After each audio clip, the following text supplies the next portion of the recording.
नमस्कार विद्यार्थी मित्रांनो, माझं नाव अरविंद सिरसाड आणि आपली इंजिनिअरिंगमध्ये परत एकदा तुमच्या सगळ्यांचं खूप खूप स्वागत आहे. बघा, उपकेंद्र सहाय्यक ही जी अपकमिंग वॅकन्सी आहे, याचे भरपूर सारे अपडेट मी प्रिव्हियस व्हिडिओमध्ये सुद्धा दिले होते. हा नवीन व्हिडिओ याच्याकरता घेऊन आलोय की वॅकन्सी कधी निघणार है ना, वॅकन्सी कधीपर्यंत येण्याचे चान्सेस आहे, पहिला मुद्दा.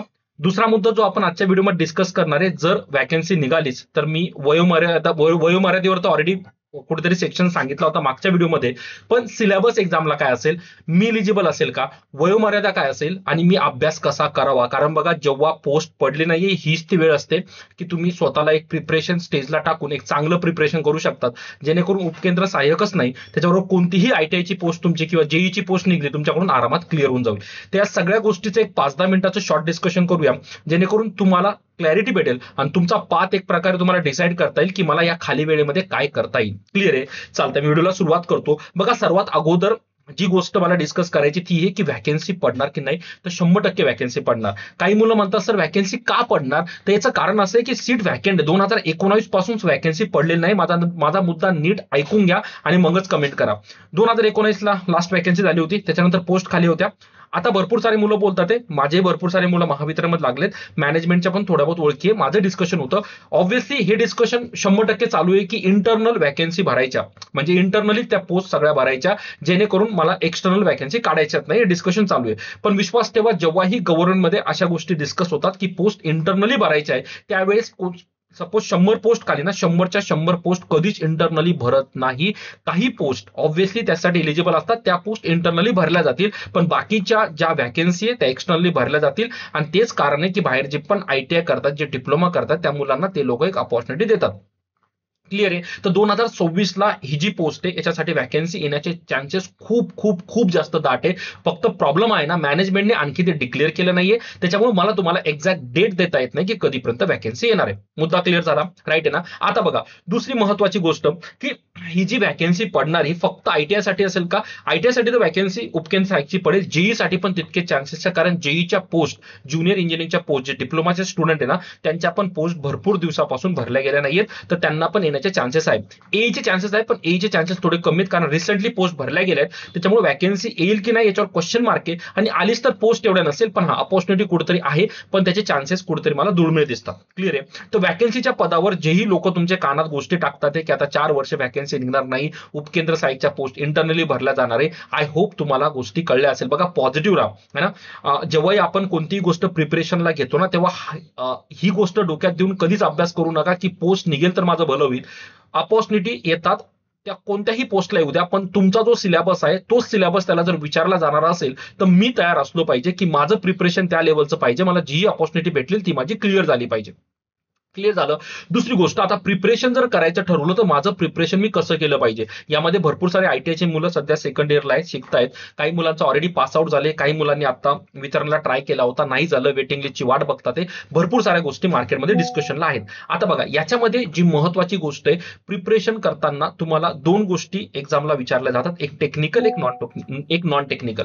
टेक्निकलमध्ये तुमचा पूर्ण इलेक्ट्रिकलचा सिलेबस असतो. याच्यामध्ये इम्पॉर्टंट कोणकोणते चॅप्टर वगैरे असतील याचं डिटेल डिस्क्रिप्शन जर हवं असेल तर मी व्हिडिओ देईन, पण मी सध्या फक्त सांगतोय की कोणकोणते सेक्शन एक्झामला विचारले जातात, निगेटिव्ह मार्किंग असते की नाही, ती कशी हँडल करायची, सगळ्या गोष्टीचे एक शॉर्ट डिस्कशन मी करतो, है ना? सर्वात अगोदर जर एक्झामचा सिलेबस घेतला तर एक्झामला टेक्निकल आणि नॉन टेक्निकल अशा 2 गोष्टी विचारल्या जातात.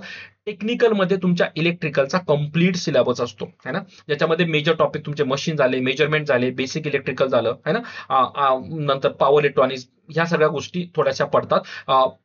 कोणत्याही चॅप्टरला फिक्स वेटेज कधीच नसतं, त्याच्यामुळे अभ्यास करताना हे डोक्यात घेऊ नका की मी हे मेजर पॉवर सिस्टमच करून जाईल, मेजरमेंटच करून जाईल, है ना? अशा गोष्टी डोक्यात कुठेच ठेवू नका. अभ्यास करायचा सगळा करायचा टेक्निकलचा. टेक्निकलला जवळजवळ 60 ते 70% वेटेज एक्झामचं असतं, त्याच्यामुळे विश्वास ठेवा, सिलेक्शन काढण्यासाठी मेजर जर कोणी रिस्पॉन्सिबल असेल तो असतो तुमचा टेक्निकलचा सिलेबस. नॉन टेक्निकलमध्ये 3 गोष्टी कव्हर होतात, एक असतं तुमचं ऍप्टिट्यूड, एक असतं रिझनिंग आणि एक असतं मराठी, है ना? जनरली ऍप्टिट्यूड, रिझनिंग आणि मराठी यांना कुठेतरी 20 ते 25% वेटेज ते लोक देतात. आतापर्यंतच्या एक्झाम कंडक्ट होत होत्या, म्हणजे मागची एक्झाम सोडून द्या, त्याच्या मागे, है ना? तर 150 मार्काचा पेपर ते लोक कुठेतरी कंडक्ट करायचे, पण सध्या पॅटर्न चेंज झाला, है ना?